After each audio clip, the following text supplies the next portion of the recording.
Olá, meus queridos alunos do oitavo ano. Vamos iniciar a nossa quinta aula online de História, estudando em casa. Pegue o seu livro de História na página 46.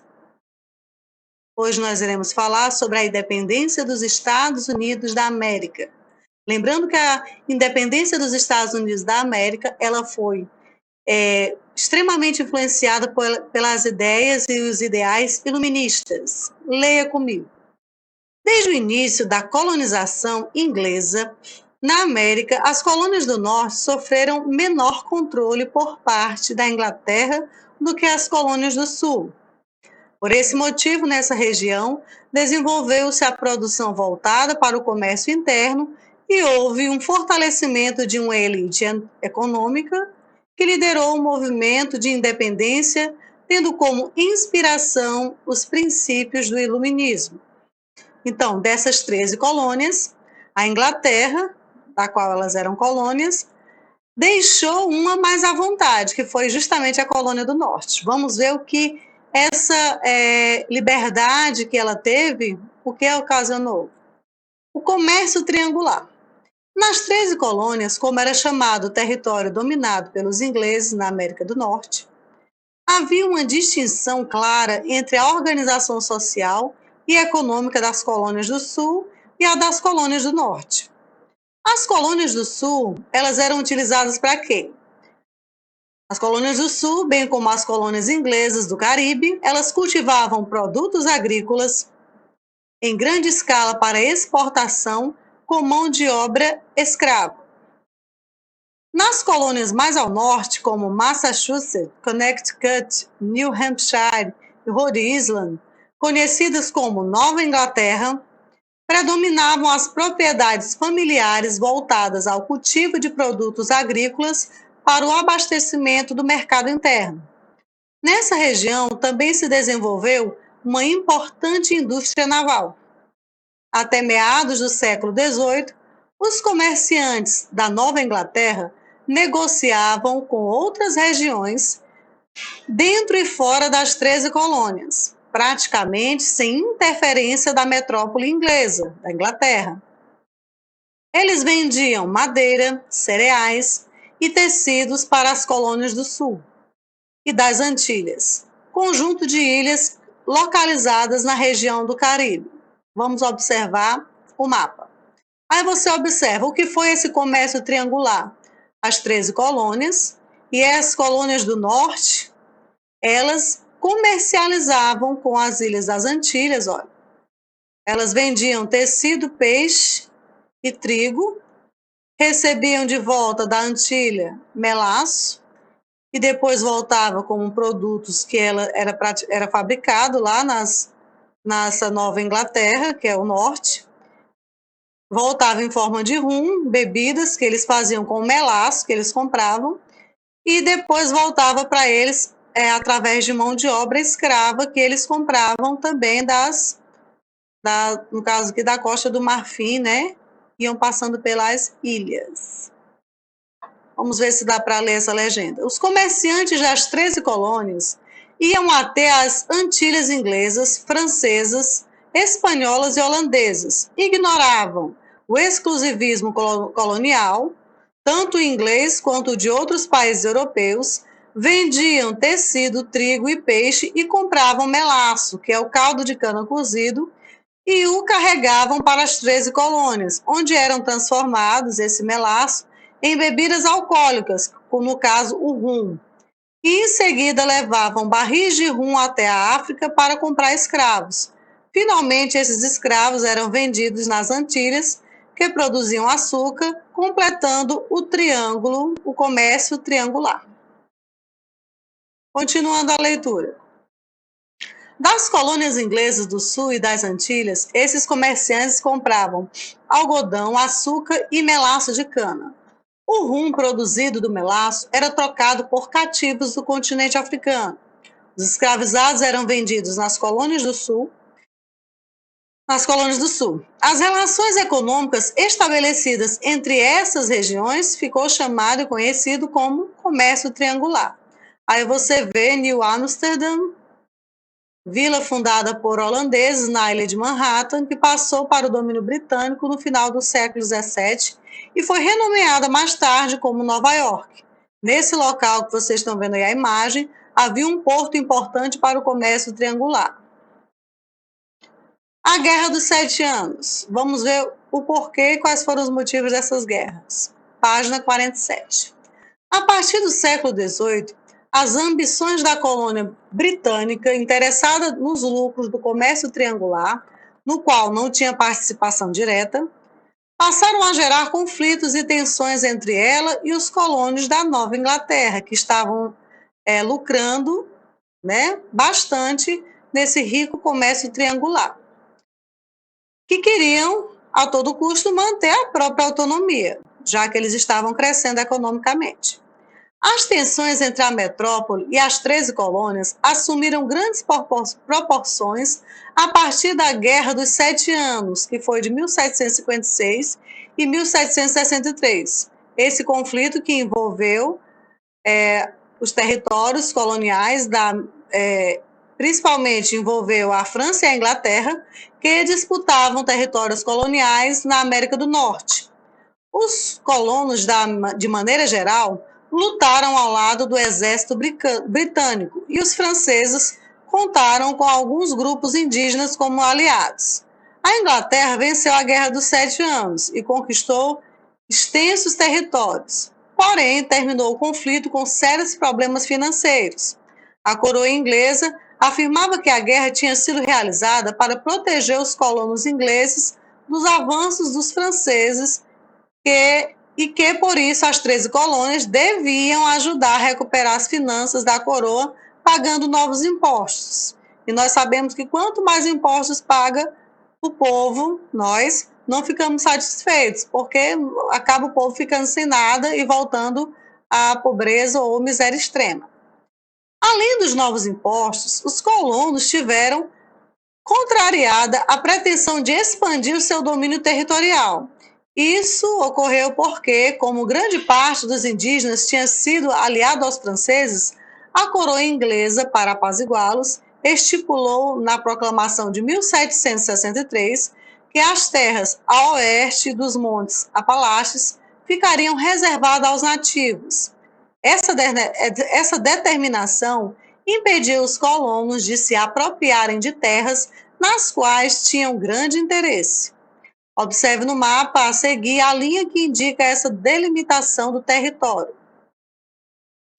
Aqui você vê a linha delimitando, território reclamado pela Rússia.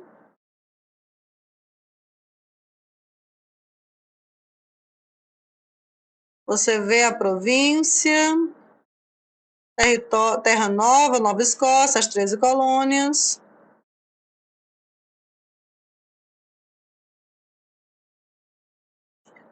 Vamos à leitura do texto. A Proclamação de 1763. Leia a seguir os trechos da proclamação. É justo, razoável e essencial ao nosso interesse e à segurança de nossas colônias que as várias nações ou tribos indígenas com as quais estamos ligados e que vivem sob nossa proteção não sejam molestadas ou perturbadas na posse de terras de nossos domínios e territórios, que, não tendo sido cedidas por eles ou comprado por nós, são reservados a eles, a fim de que os indígenas possam ser convencidos de nossa justiça e determinação de remover toda causa razoável de descontentamento. Nós estritamente ordenamos e exigimos que nenhuma pessoa faça qualquer compra de terras a não ser aquelas partes de nossas colônias onde achamos apropriados permitir a colonização. Nós vemos o mapa novamente. Aí você vê a terra de Rupert, Quebec, Louisiana, províncias interiores.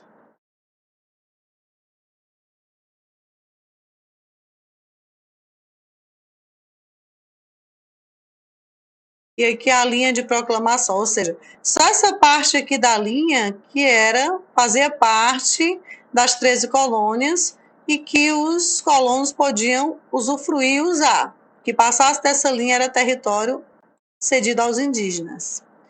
Página 48.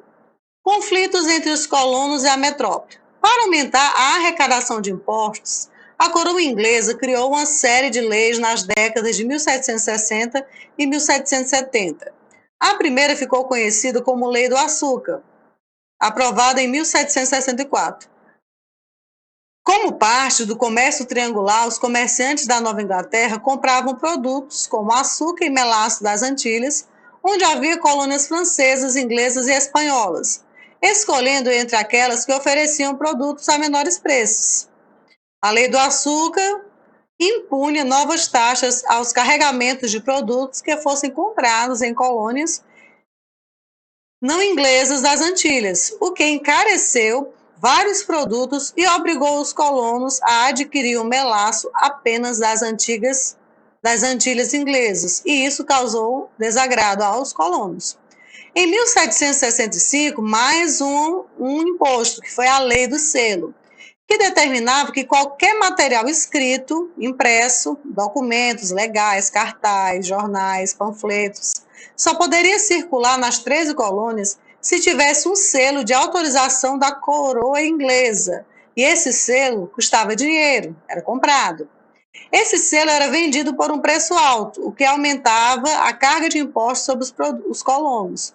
Inconformados, estes suspenderam as atividades mercantis com a Inglaterra, até conseguir a revogação da lei em 1766. Em 1773, a colônia inglesa criou a Lei do Chá, outro imposto, que obrigava os colonos a comprar chá apenas da Companhia Britânica das Índias Orientais, em Londres. Essa medida prejudicava os colonos, pois eles produziam e comercializavam chá no mercado interno, ou seja, dentro da própria colônia. Em protesto, em dezembro daquele ano, um grupo de 150 colonos disfarçados de indígenas jogou ao mar um carregamento de chá que havia chegado da Europa em 3 navios ancorados no porto de Boston, na colônia de Massachusetts. O protesto ficou conhecido como Festa do Chá de Boston. Então, os colonos se fantasiaram de indígenas tentando assim enganar a Inglaterra, mas é claro que a Inglaterra sabia que não eram os indígenas, porque eles não tinham motivos para isso, mas sim os colonos.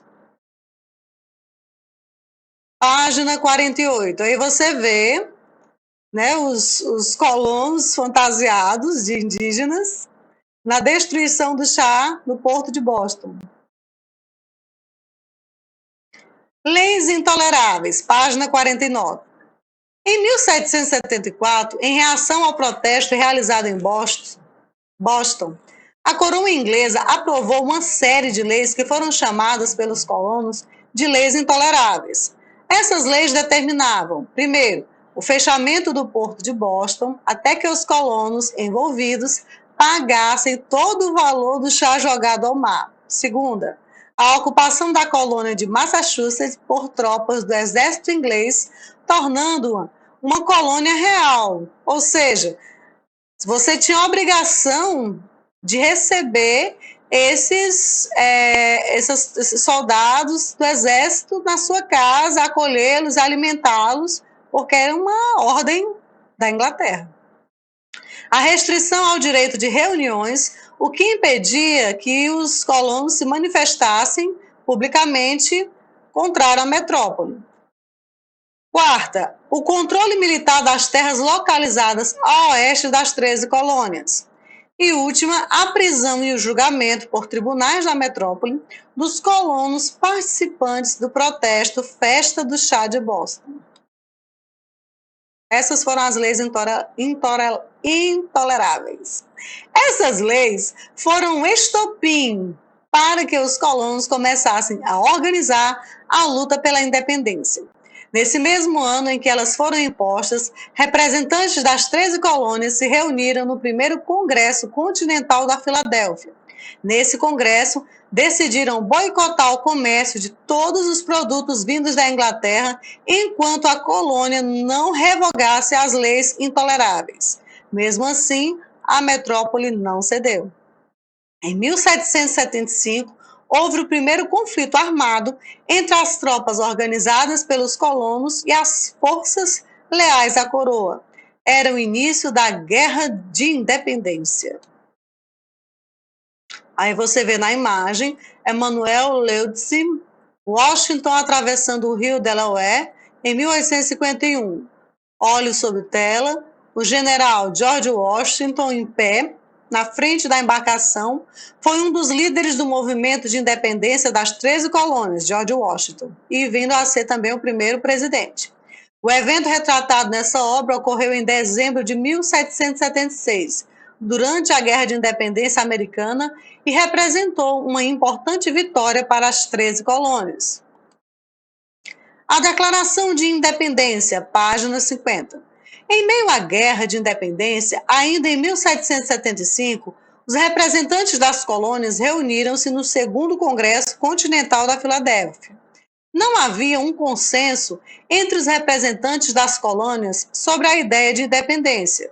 Alguns deles defendiam a separação da Inglaterra e atribuíam à metrópole os problemas que enfrentavam. Criticavam os abusos da monarquia sobre as colônias e o próprio sistema monárquico como instituição. Representantes de outras colônias, no entanto, tinham receio de que a separação da Inglaterra pudesse representar dificuldades para suas atividades econômicas.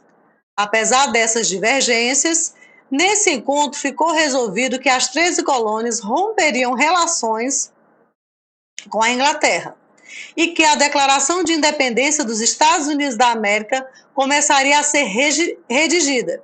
Assim como na Europa, as ideias iluministas circulavam entre as elites econômicas e intelectuais da América, e assim a declaração teve forte inspiração nos ideais de liberdade e de igualdade difundidos pelos iluministas, especialmente os do filósofo inglês John Locke, que defendia a igualdade entre os homens e o direito à vida, à liberdade e à propriedade. Em 4 de julho de 1776, a Declaração de Independência foi aprovada pelos representantes das colônias. No entanto, a Inglaterra não reconheceu a independência e intensificou os ataques às tropas dos colonos. Os colonos que lutavam pela separação da Inglaterra receberam auxílio da França, da Espanha e da Holanda, e isso ajudou a decidir a guerra. Claro que a França ajudou os colonos nessa empreitada, ela queria uma revanche, né, da guerra que ela tinha perdido contra a Inglaterra. O exército inglês se rendeu em 1781, mas apenas em 1783, com a assinatura do Tratado de Paris, a Inglaterra reconheceu a independência dos Estados Unidos. Era a primeira vez que um país europeu reconhecia a independência de uma colônia. E, é claro, serviu para todas as demais colônias, né, europeias, pelo mundo afora, no caso o Brasil também, como estímulo, como incentivo a também lutar pela sua independência. Após o reconhecimento da independência pela Inglaterra, as antigas colônias tornaram-se um só país e organizaram um novo Estado como uma república federalista e presidencialista. No caso, George Washington foi o primeiro presidente americano. Observe um mapa dos Estados Unidos da América pós-independência. Aí você vê as 13 colônias, em vez do território obtido da Inglaterra e o território da Espanha. As repercussões da independência dos Estados Unidos. Evidentemente, a Inglaterra foi o país mais atingido pela independência dos Estados Unidos. A derrota inglesa nos conflitos pela independência e o Tratado de Paris, na qual, né, teve que assumir a independência dos Estados Unidos, abalaram o poderio inglês por um período. A França absolutista também foi afetada, pois os soldados franceses que apoiaram os colonos estadunidenses na guerra pela independência voltaram para o seu país influenciados pelos ideais republicanos. Além disso, as elevadas despesas da França com essa guerra debilitaram o tesouro francês, o que contribuiu para o enfraquecimento do poder real e, consequentemente, colaborou para a Revolução Francesa, que será estudada na próxima unidade. No restante da América, a independência dos Estados Unidos, o primeiro país do continente, a se tornar independente, serviu de exemplo para as colônias ibéricas que desejavam se separar de suas metrópoles. Para os povos indígenas da América do Norte, a independência estadunidense teve efeitos negativos, pois significou a retomada de ambições expansionistas dos antigos colonos sobre seus territórios, que até então tinham a autonomia amparada pela Declaração de 1763. Para os africanos escravizados, a independência não significou a conquista da liberdade. Para as mulheres, não representou a igualdade, já que elas continuavam proibidas de participar da vida política. Os ideais da independência, portanto, valiam apenas para os homens brancos, adultos e com alguma renda financeira. O restante da população permaneceu excluído, em diferentes graus, dos direitos políticos e sociais. Aí você vê na imagem a ilustração representando indígenas e ioroquis, nativos da região dos Grandes Lagos, situada nos Estados Unidos e no Canadá. Como outros povos nativos, os iroquis foram obrigados a combater as intenções expansionistas dos colonos estadunidenses. Aqui ao lado você já vê uma gravura de 1750, de autoria desconhecida, representando escravizados trabalhando no corte de cana em Louisiana. A independência dos Estados Unidos não promoveu a liberdade nem a igualdade de direitos para esse grupo social, tanto os negros como os indígenas. Vamos à nossa atividade. Vocês irão reler as páginas 46 a 51 e responder: o que foi o comércio triangular? Explique as tensões criadas entre a Inglaterra e suas colônias na América do Norte pela Guerra dos 7 Anos. 3. A Declaração de Independência dos Estados Unidos da América teve influência de quais pensadores? 4. Observe a pintura a seguir, que representa a costureira Betsy Ross em pé e suas assistentes confeccionando aquela que seria a primeira bandeira dos Estados Unidos.